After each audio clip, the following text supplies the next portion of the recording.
jumping on because I was working through something myself this morning. It's something that I sometimes I do better with than others, but I thought that since it was something that was on my mind, it's such a helpful tool for my life. I wanted to share it with you. So, this question of why do some people get tons done and others don't, and how to be in the first group of the people that get tons done and not in the second group of I didn't accomplish anything. So, um, this is one of those lives that's just like, this is me just sharing my heart with you. And I didn't rehearse this or anything, but I just wanted to encourage you today. So, this morning I woke up and didn't really want to exercise. I went to bed late last night because I was having some little tech glitches with something that I was doing. And as a result, when I woke up this morning, I paid for it. Not an unusual occurrence for a lot of people, right? And this light always bugs me, so I like to almost cut my head off. Okay, so so how do we get stuff done? How do we get to that place where we're like, oh my goodness, I'm so tired, I don't know what to do next, and move through that to the next thing. Here is the key thing why some people move forward and other people stay stuck, okay? The reason that some people move forward and others stay stuck is because the people that move forward have learned when more information and more thinking is important and when they are using it as a way to procrastinate. The key difference is the person who gets a lot done knows when information is being used as a procrastinator. The person who doesn't get a lot done doesn't notice when that's going on. We like to think through things. We like to be smart. We like to make intelligent decisions. I like to make intelligent decisions, but we can get in this overthinking process. So how that looks for my workout is, I don't want to get up and work out. Why is it that I don't want to get up and work out? I don't want to get up and work out because I'm cold, or I'll be cold if I get out of bed. So I wonder if there's a way to deal with the cold. I also don't want to get up and work out because there's not enough time for me to completely finish before I have to take the kids to the bus. And so it sounds like wisdom to not really schedule my workout for this particular time, not get up and do it right now because it takes 43 minutes to do the workout and I only have 44 minutes between now and the time that the kids go to the bus, and that's not really enough time. And so I probably need to postpone it. And besides, I don't actually like the workout that my husband and I are doing together. I prefer a different one. And so probably I need to do that one at a different time and let him do his thing. And then and besides, I would have to put on my workout clothes first. I don't have my workout clothes on. And we start looping all the things. We start analyzing it like, how can I think myself into being able to exercise? I don't know what your thing is today. I don't know what you said that you were going to do today that was important to you. Maybe it's not exercise. Maybe it's reading your Bible. Maybe you decided that you were going to be diligent in reading your Bible every single day this year. Maybe you decided that you were going to spend extra time in your devotions. How are you outthinking yourself? Are you doing that? Are you outthinking yourself? You're like using the time that you have available to read your Bible in a process in your brain that sounds smart. It sounds smart, like, I really need a notebook and I wanted to sit down and have my coffee and I don't really have my coffee yet. And I wonder if the best time to do it today would be this time or the other. And we think ourselves right through the opportunity that we had to sit down and do it. So why is it we're using knowledge as a procrastinator? That is what happens. We use knowledge as a procrastinator. It sounds smart. And on the other side of it, it leads to inaction. And then all of a sudden we aren't doing the thing that we said we wanted to do. The other way that we use knowledge as a procrastinator, and if you are just joining in, say hi to me, let me know where you're from. If you're new, say hello. I'd love to be able to say hello to you. But another way that we use knowledge as a procrastinator, besides just overthinking the thing, is in decision making. Okay, so for instance, I have a pile of things I want to get done today, right?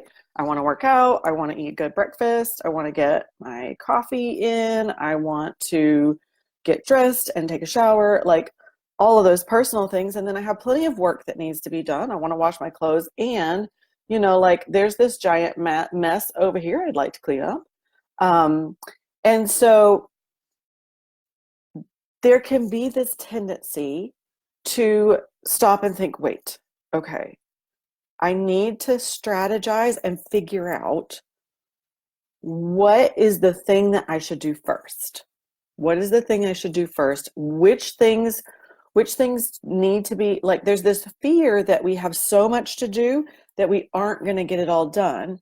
And so what we do is, even though we've made the process, we've already figured out what is important to us, we can get into the habit of, in the moment when it's time to do something, continuing to do that process, that habit of, wait, what's the most important thing? What do I need?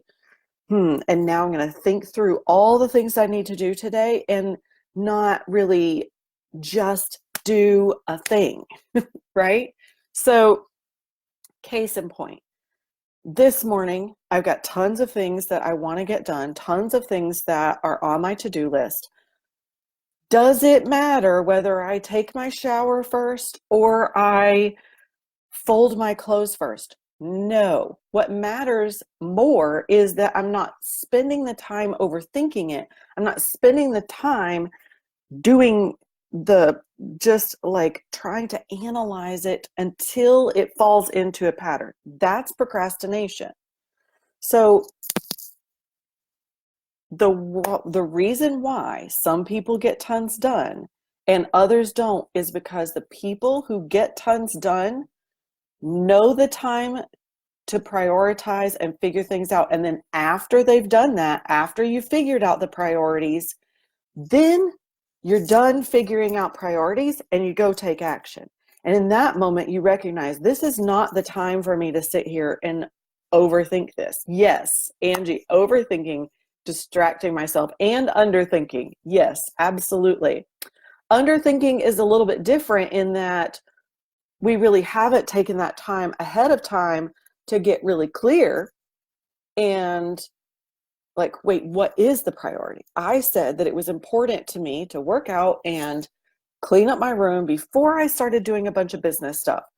So if that's what I decided over here, then when it gets to the day and I'm like distracted by all the other things that I want to do, that is not the time to make the decision. The decision has already been made. I take action. What I said over here when I wasn't feeling stressed and I wasn't feeling scurry all over the place is that this was the first thing. I don't have to think about it over here. I could just, okay, I don't know how this all works out, but I can go take action. I can go do the thing that I said. I can go do the workout. It doesn't matter that it's going to take till 9:30. It doesn't matter how long it's going to take. I said when I was over here feeling really clear that this was the order that I wanted to do this. And so I don't need to keep overthinking it over here. I can just say, boom, boom, boom. I'm going to do the thing. I'm just going to get up and go do the thing, right? And so that helps us in the moment to notice when thinking is actually becoming our worst enemy. We have the opportunity to say, okay, I already made this decision. I already decided that working out was the first thing I wanted to do. I already decided that reading my Bible was the first thing I wanted to do. I already decided that getting my room cleaned up was a great way to get the day started. Boom, boom, boom, knock them out. Don't think about it. Then I can move on to, okay, I've got these clothes to wash and I've got this to do. And then the only decisions that you have to make in that process are when you say, hey, I'm going to do this thing, and you meet up against a roadblock. Like, case in point, I tried to do this live this morning and my computer's all glitchy. So I sitting here waiting for the computer. I could sit here and wait for the computer, or I could just decide, I can say, hey, I'm going to go live. And while I'm waiting, I can say, what was the other thing that I said I wanted to do while I'm waiting for my computer to get its act together this morning? I tidied up half of the room, and so half of it's done for later. Don't keep using the thinking process in the moment as a way to procrastinate. In the moment is not the time to think about it. We do that outside of the moment. Get clear over here where you're not feeling stressed out and in survival mode. That's when you make your most wisest choices, over here, when you're outside of it. And we set aside time for that. Then when you're in it, you use what you already decided, and you don't spend a lot of time thinking about it. So even though it's only 9:18 in the morning, and I even woke up late this morning, I got my kids to the bus stop, I told my other kids goodbye and that I love them, I've had my coffee, I've had my supplements, I have cleaned half my room, I've got my laundry gathered up to put in the washer, I've done some business stuff, I got dressed and showered and like all those things. Why do we get those things done? Because I'm not sitting here thinking about what comes next. I'm just doing the thing. So if you want help in how to get motivated and how to stay motivated, I'm going to drop a link in the chat here. You can go to this link and it will take you to a place where you can just put in your email, and it will send you a little PDF of other ways to help you get and stay motivated. They're really easy ways. There's a number of different suggestions of ways that you can do this. And the beauty of this is that it also works to help motivate other people. You can start seeing where your kids are doing this, where they're overthinking things or they didn't get clear ahead of time. You can start seeing, and there's a number of other motivational tips in this little gift that